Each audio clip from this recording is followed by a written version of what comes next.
Hello दोस्तों इस video में हम बात करने वाले हैं एयरटेल के पर्सनल लोन के बारे में। एयरटेल से आप क्रेडिट कार्ड तो ले ही सकते हैं जो कि एक्सिस बैंक के साथ टाइप करके आपको मिलता है, एयरटेल एक्सिस क्रेडिट कार्ड। लेकिन एयरटेल ऐप से आप लोन भी ले सकते हैं। तो हमें यहाँ पर लोन ऑफ़र प्रोवाइड किया गया है, उसी के बारे में हम इस वीडियो में डिस्कस करने वाले हैं। और हम देखने वाले हैं कि हमें वो लोन ऑफ़र कितना मिला है और हमारा क्रेडिट स्कोर कितना है, यानी कि कितने क्रेडिट स्कोर पर वो लोन हमें यहाँ पर दिया जा रहा है। और सबसे मेन बात, उस पर इंटरेस्ट क्या चार्ज किया जा रहा है। और दूसरी जो मुख्य बात है वो रहने वाली है कि उस पर हमें समय कितना दिया जा रहा है और लोन की अमाउंट यहाँ पर कितनी है। तो यहाँ पर आएंगे एयरटेल ऐप में, पे पर क्लिक कर देंगे। पे पर क्लिक करने के बाद आपके पास यहाँ पर बहुत सारे ऑप्शंस आ जाएंगे। नीचे चलेंगे, नीचे चलने के बाद आपको यहाँ पर देखिए एयरटेल फाइनेंस करके ऑप्शन आ जाएगा। इसी ऑप्शन में आपके पास 4 ऑप्शन हैं: personal loan, credit card, free credit score, EMI calculator. तो जाहिर सी बात है कि हम पर्सनल लोन पर क्लिक करेंगे क्योंकि हमें इसी के बारे में यहाँ पर जानना है। तो पर्सनल लोन पर यहाँ पर क्लिक कर देते हैं। अब जितनी अमाउंट हमें अप्रूव होगी वो यहाँ पर दिखा दी जाएगी। अमाउंट अप्रूव होने से पहले आपको अप्लाई भी करना होता है लोन को। तो अप्लाई करने का प्रोसेस तो सारे ही लोन एप्लीकेशंस में और जितने भी मैंने वीडियो बनाए हैं आप उसमें भी इसको देख सकते हैं। लगभग सभी का जो प्रोसेस है वो सेम ही रहता है। बेसिक डिटेल्स डालनी पड़ती हैं, वही पैन कार्ड और आधार कार्ड का नंबर। उसके बाद यहाँ पर आपको डालना होता है आपकी नेट मंथली इनकम और जो जहाँ पर आप जॉब करते हैं। ज़्यादातर इनका टारगेट यही रहता है कि जो सैलरीड पर्सन होते हैं उन्हीं को ये लोन प्रोवाइड करते हैं। सेल्फ एम्प्लॉयड को भी लोन दिया जाता है, लेकिन ज़्यादातर फाइनेंस कंपनियां मैंने देखा है कि सैलरीड पर्सन को यहाँ पर ज़्यादा लोन ऑफ़र प्रोवाइड करते हैं, क्योंकि उनका जो है एक तरह से मान लीजिए कि एक फ़िक्स इनकम होती है। उनकी जो इनकम है वो एक तरह से फ्लक्चुएट नहीं होती। तो यहाँ पर हमें यहाँ देखिए हमने बेसिक डिटेल्स डाल दी। उसके बाद हमें जो लोन अमाउंट अप्रूव हुई है वो अप्रूव हो चुकी है। और यहाँ पर लोन अमाउंट जो हमें अप्रूव हुई थी वो हुई थी 1,10,000 रुपये की।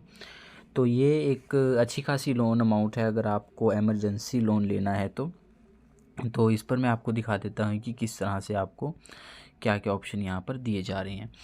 तो इस पर क्लिक कर देंगे और क्लिक करने के बाद यहाँ पर लोन की सारी समरी आ जाएगी, जितना भी हमारा लोन का रहेगा। सबसे पहले तो जो हमारी लोन अमाउंट रहेगी वो रहेगी 1,10,000 रुपये की। इस लोन अमाउंट में से प्रोसेसिंग फ़ीस कट हो जाएगी 3,570 की। और जो नेट डिसवर्सल अमाउंट होगी, मतलब हमारे अकाउंट में जो क्रेडिट की जाएगी वो की जाएगी 1,06,431 रुपये। तो यहाँ पर इस तरह से ये जो 3,570 हैं ये प्रोसेसिंग फ़ीस में कट हो जाएंगे। तो प्रोसेसिंग फ़ीस भी लगती ही है, आपको सबको पता ही होगा। इसी के साथ जो ईएमआई इसकी रहने वाली है पर मंथ की, वो रहने वाली है 4,345 रुपये। और ये आपकी 36 महीनों तक चलेगी। मतलब इसमें जो समय दिया जा रहा है वो दिया जा रहा है आपको 36 मंथ्स का। तो देखिए इस लोन अमाउंट को आप कम ज़्यादा भी कर सकते हैं। इसमें क्या है कि मेरे पास जो कम ज़्यादा वाला ऑप्शन है वो, क्योंकि वो जब हमें लोन अप्रूव होता है तब हमें सिलेक्ट करना होता है, तो मुझसे मैं एक स्टेप आगे बढ़ चुका हूँ, इसलिए वो कम ज़्यादा वाला तो अभी मैं आपको नहीं दिखा पाऊँगा। तो क्योंकि मुझसे हम एक स्टेप आगे बढ़ चुके हैं, लेकिन यहाँ पर आप लोन अमाउंट देख सकते हैं। अब मेन बात यहाँ पर कर लेते हैं कि जो मैंने आपको पहले भी बोली थी, वो बोली थी कि आपको इंटरेस्ट कितना पे करना पड़ रहा है।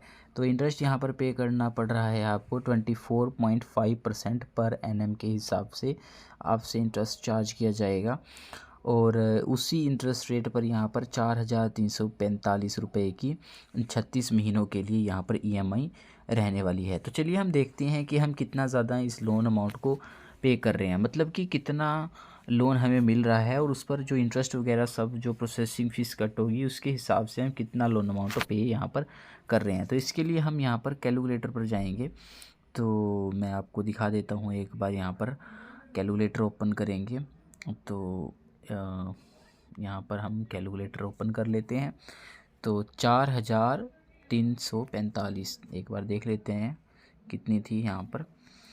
तो यहाँ पर देखिए 4,345 ही है। तो इसको हम मल्टीप्लाई करेंगे अगर 36 मंथ से, तो यहाँ पर 1,56,420 रुपये, मोटा मोटा आप इसको 1,56,000 ही मान लीजिए।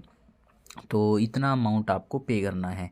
और अगर इसको हम अपने लोन अमाउंट से कट करके आपको बताएं तो हमें दिया जा रहा है लोन 1,00,000, यहाँ पर हमें जो लोन अमाउंट दिया जा रहा है वो दिया जा रहा है 1,06,431।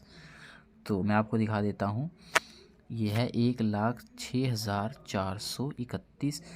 तो यहाँ पर आप देख सकते हैं कि यहाँ पर इतना हमें मतलब कि जो अमाउंट है वो यहाँ पर हमें एक्स्ट्रा पे करनी होगी, जो कि आपकी इंटरेस्ट वाली अमाउंट रहने वाली है। तो ये इंटरेस्ट आपसे लिया जा रहा है।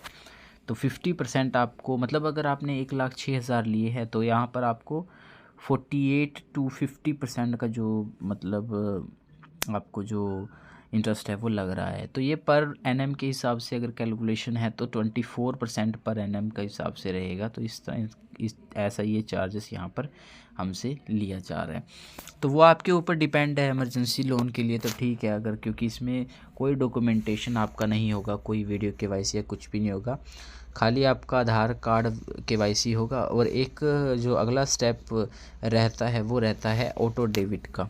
ये भी ज़रूर होगा आपका, क्योंकि ऑटो डेबिट जाहिर सी बात है कि आपसे कहीं भी आपको ईएमआई भरनी नहीं पड़ेगी, बल्कि आपके अकाउंट से ऑटोमेटिकली ये ईएमआई कट हो जाएगी। तो उसके लिए ऑटो डेबिट भी यहाँ पर रहता है। तो ये पूरा का पूरा एक प्रोसेस है, बिल्कुल एक किसी भी लोन एप्लीकेशन की तरह ही। तो आप यहाँ पर देख सकते हैं, यहाँ पर इन्होंने नीचे लिखा भी हुआ है कि नेट पेएबल अमाउंट है 1,56,420। तो यही था इस वीडियो में आपको बताना था एयरटेल फाइनेंस लोन के बारे में। अनदर आपका इस बारे में कोई भी क्वेश्चन रहता है, या फिर अगर हमारा आगे जो बनता है कि हम इस लोन को कैसे इसको बैंक में लेते हैं, तो अगर इसकी ज़रूरत होगी, जैसे मान लीजिए, क्योंकि ये जो एप्लीकेशन है मेरी नहीं है, तो ये जिनके एप्लीकेशन है उनको अगर ज़रूरत होगी और अगर वो लेना चाहेंगे इस लोन को, तो हम आपको इसको बैंक में क्रेडिट करके भी दिखा देंगे। अनदर आपका कोई भी क्वेश्चन रहता है तो आप उसको नीचे कमेंट सेक्शन में पूछ सकते हैं।